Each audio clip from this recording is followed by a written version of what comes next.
Hello, my name is Batali, and today I'm making dishes from the Feast of the Seven Fishes. This is the dish that has no fish. This is actually one of the emblematic desserts of both Sicily and all of Campania. It's called cannoli di ricotta.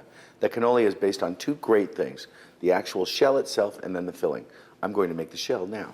What we're going to take is a cup and a half of flour, 2 tablespoons of butter, a tablespoon of sugar, a teaspoon of bitter cocoa.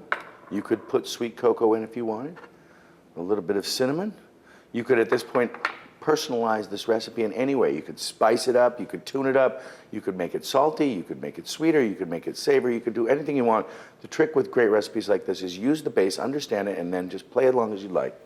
We're gonna mix that around just a little bit. We're gonna take about 2 tablespoons of butter, and we're just gonna cut it in. If you wanted to do this in the food processor, you could. But if we were going to use the food processor, you wouldn't need me here, would you? So we're going to do it with the old style of the old kind of potato masher thing, and that's basically just to cut the whatever fat you're going to lose, the lipid of choice, in this case butter, but you could use lard. You could actually at this point also just use olive oil and forget any of these kind of emulsified fats.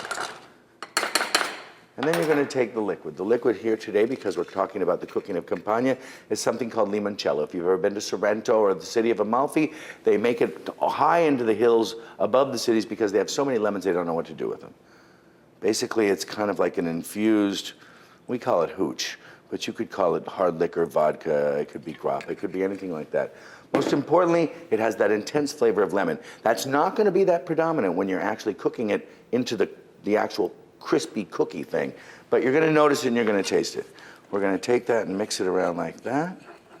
Now keep in mind, when you're looking at a recipe like that, and that was about 6 tablespoons, if it looks a little dry, then add a little more. And in fact, it looks a little dry.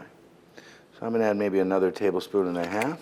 What you don't want this to become is something that looks a little bit like a batter. It should be a dry, relatively fragile dough. And like all dry, fragile doughs, what you're going to want to do is take it and wrap it in plastic so that it kind of allows the flour to soak up all of the liquid and become part with the fat. So what we're going to do is we're going to take a little piece of plastic. I'm going to bring it together, kind of squeezing it as I go, and then wrap it up. And although this doesn't look like it's going to be a dough, it's going to be a dough, trust me.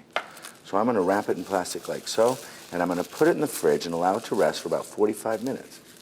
When I come back, I'm going to show you how to roll these out. We're going to form the actual cannoli themselves, and later on we'll also make the filling.